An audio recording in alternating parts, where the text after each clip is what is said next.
नमस्कार, नमो नारायण। गीता दैनिक के अंदर आज हम प्रवेश कर रहे हैं 300 डेज, 300 दिन हो रहे हैं भाई आज। और एक खुशखबरी और है कि 14th चैप्टर जो है इसका 14वां अध्याय वो भी समाप्त होगा। एक श्लोक है आज का श्लोक है 27वां, और उसके बाद गुणत्रय विभाग समाप्त और हम प्रवेश करेंगे कल नए अध्याय 15वें अध्याय में, पंचदशो अध्याय। बहुत इंपॉर्टेंट। सारे मठ मंदिरों में जब हम दोपहर का प्रसाद पाते हैं तो उस वक्त ये पंचदशीय अध्याय का पाठ होता है। पुरुषोत्तम योग नाम होता है जिसका।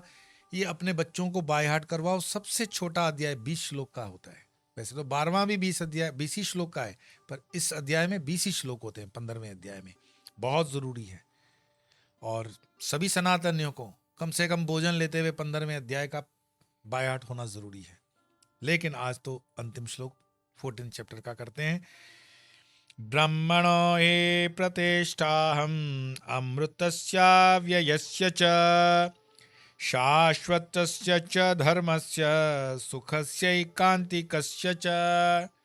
ओम तत्सदिति श्रीमद्भगवद्गीतासु उपनिषत्सु ब्रह्मविद्यायां योगशास्त्रे श्रीकृष्णार्जुन संवादे गुणत्रय विभाग योगो नाम चतुर्दशोऽध्यायः। श्रीकृष्णार्पणमस्तु। भगवान श्री कृष्ण कहते हैं, क्योंकि मैं ही उस अव्यय अमृत ब्रह्म की प्रतिष्ठा अर्थात आश्रय हूं तथा शाश्वत धर्म की एवं एकमात्र सुनिश्चित परम सुख की भी प्रतिष्ठा या आश्रय मैं ही हूं। ये मैं जो वो बोल रहे हैं वो मैं किस परिप्रेक्ष्य में बोल रहे हैं? तो टीकाकारों ने इस श्लोक के कई प्रकार के अर्थ किए हैं। कोई उसे सगुण परक लगाते हैं, कोई निर्गुण परक। जैसे जिसकी आंख।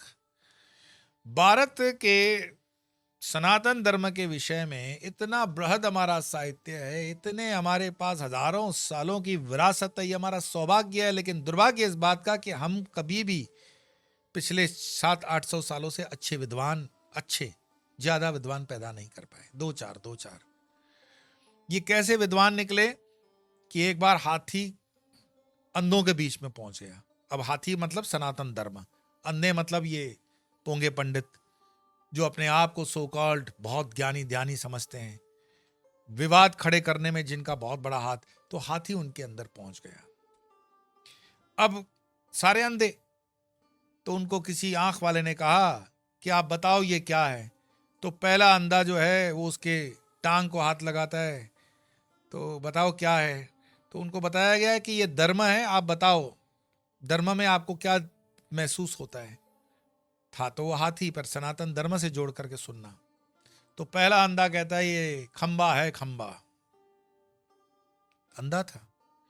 हाथी की 4 टांगे नहीं, एक टांग को छू करके कह रहा है कि ये खंबा है, खंबा। दूसरे ने पेट को हाथ लगाया तो बोले हाँ ये बहुत बड़ा मैदान जैसा है कुछ। एक ने कान को हाथ लगाया तो ज्ञान की व्याख्या दी। तीसरे महामूढ़ ने पूंछ को पकड़ लिया तो बोले बाल है, बाल धर्म के बाल हैं ये।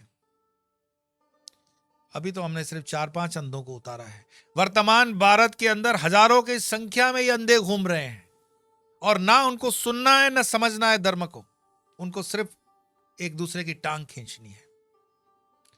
कोई नाच गा करके भागवत सुनाएगा, कोई ठुमके लगा के रामायण सुनाएगा, कोई हनुमान चालीसा में विकृतियां निकालेगा, कोई हनुमान को अपने गुरुजनों का दास बताएगा, कोई लड्डू गोपाल को बोलेगा कि इसने क्या बड़ा काम किया है। धर्म की ये दुर्दशा ज्यादा दिन नहीं रहेगी, क्योंकि धर्म की स्थापना के लिए ये काल प्रारंभ हो चुका है।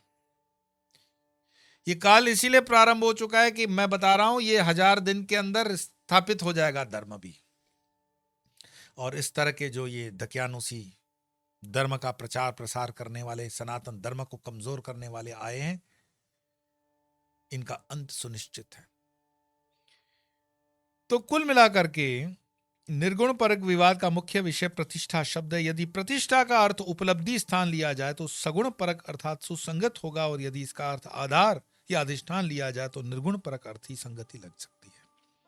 यहां ऊपर से सगुण उपासना का प्रसंग चल रहा है, अतः अधिक उपयुक्त सगुण परक अर्थ ही होगा। दोनों का अर्थ उल्लेख करते हैं कि यहां अमृतस्य आदि सभी विशेषण षठ्यंत है, अतः इनका संबंध ब्राह्मण पद के साथ होगा। और वह इस प्रकार अमृतस्य अविनाशी अव्ययस्य अविकारी शाश्वतस्य नित्य धर्मस्य धर्मस्वरूप एकांतकस्य अखंड एकरस्य एकमात्र सुखस्य सुख स्वरूप ब्रह्मण ब्रह्म की अहम यानी मैं श्री कृष्ण। कौन मैं? श्री कृष्ण, वो जो परब्रह्म परात्पर है वो श्री कृष्ण। प्रतिष्ठा यानी उपलब्ध स्थान हूं। और निर्गुण परक अर्थ में ब्रह्मण शब्द का अर्थ होगा श्याम ब्रह्म श्री कृष्ण और अहम पद का अर्थ होगा अमर्थ शुद्ध साक्षी। साक्षी ही संपूर्ण प्रपंच का अधिष्ठान है, अतः सगुण ब्रह्म श्री कृष्ण का अधिष्ठान भी वही है। इस दृष्टि से निर्गुणवादी टीकाकार इसका निर्गुण परक अर्थ करते हैं। अब यहां पूज्य महाराज जी कहते हैं कि मैं विचार अपना रखता हूं कि भगवान कह चुके हैं कि निर्विशेष ब्रह्म की प्राप्ति का साधन मैं सविशेष ब्रह्म हूं। इसीलिए वे कह रहे हैं कि उस निर्विशेष की प्रतिष्ठा या आश्रय या उपलब्धि स्थान में मैं सविशेष ब्रह्म श्री कृष्ण मैं ही हूं। यद्यपि निर्विशेष ही सविशेष की प्रतिष्ठा हो सकती है।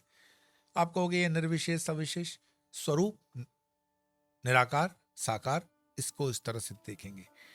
तथापि उसकी उपलब्धि का मुख्य साधन होने के कारण भगवान ने सविशेष को ही निर्विशेष की प्रतिष्ठा बतलाया है।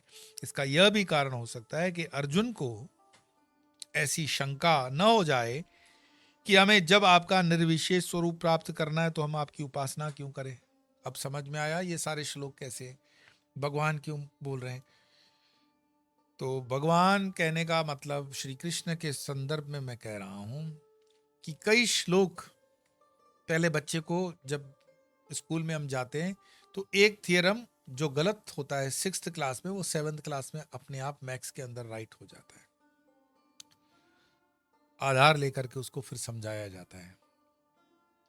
और भी उसको अगर हम परिपक्व तरीके से सीखें तो इमली घर के अंदर किचन में रखी हुई है और एक बच्चे को बोला गया कि इमली मत खाना, उससे गला खराब होता है।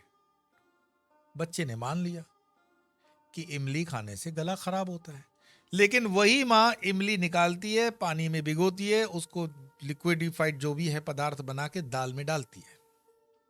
अब वो बच्चा पूछेगा कि जब इमली खाने से गला खराब होता है माँ, तो एक तो तुमने किचन में रखी क्यों, और दूसरी बात ये दाल में तुम क्या उसका पानी बना के डाल रही हो। या मान लो वो जो तुम पुचकारी जिसको बोलते हैं, गोलगप्पे वगैरह जो होते हैं, पानी पूरी, उसमें वो चटनी डालते हो, तो अगर उस इमली से गला खराब होता है तो ये क्यों डाल रही हो। तो जवाब ये होगा कि देश काल परिस्थिति पात्र तो मैंने बोल दिया, पर इसकी उपयोगिता जो है, उसकी उपयोगिता दाल के अंदर उसको डाइजेस्ट करने में, पचाने में आपको सुरुचिकार होगी। और पानी पूरी के अंदर, चूंकि वो पानी पूरी खाते ही इसीलिए हैं कि वो उसको आजकल मैंने एक एडवर्टाइजमेंट देखा, उसको प्रमोट कर रहे हैं शॉर्ट्स बोल के। कैसी मगज के अंदर विकृति आ गई है। शॉर्ट्स शब्द कहां से निकला है? शॉर्ट्स का मतलब है वो जो छोटे छोटे पीने के होते हैं ना, जो कप्स में वो पीते हैं, क्या बोलते हैं भाई उसको, जो पैग में पी, टकीला। हाँ, वो टकीला पीते हैं, तो वो टकीला को बोलते हैं शॉर्ट्स, और तुम पानीपुरी को शॉर्ट्स बोलते हो। ये कब तक सेल्स करोगे? इसको बेचने का, माल बेचने का ये भी तरीका हो सकता है।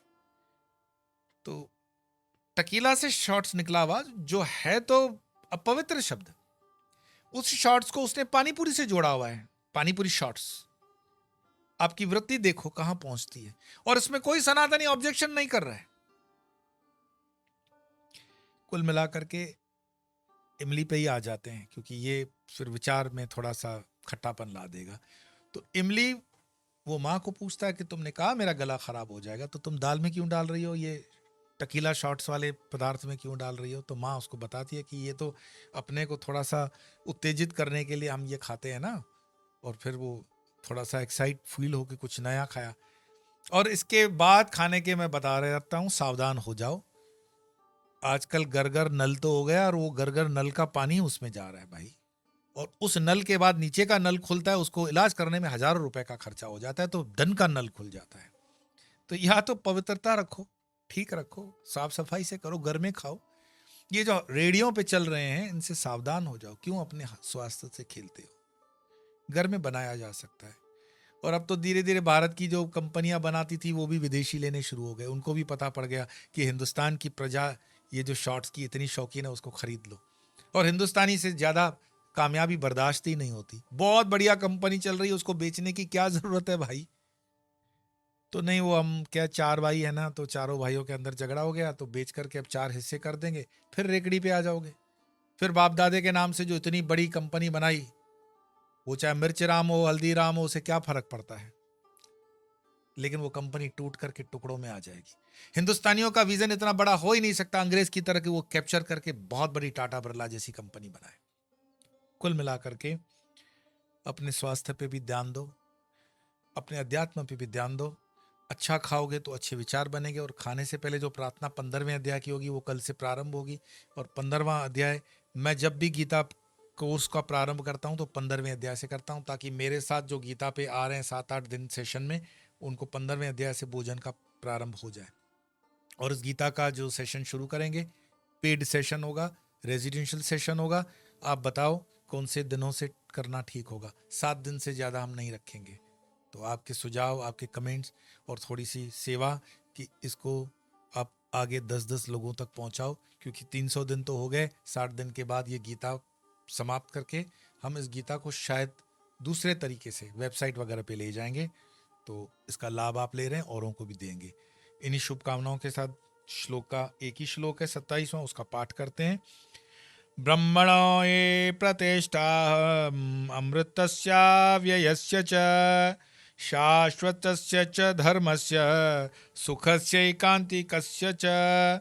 ओम तत्सदिति श्रीमद्भगवद्गीतासूपनिषत्सु ब्रह्म विद्यायां योगशास्त्रे श्रीकृष्णार्जुन संवादे गुणत्रय विभाग योगो नाम चतुर्दशोऽध्यायः। ओम श्री कृष्णार्पणमस्तु। आज इतना ही, कल मिलते हैं 15वें अध्याय में। तब तक के लिए नमो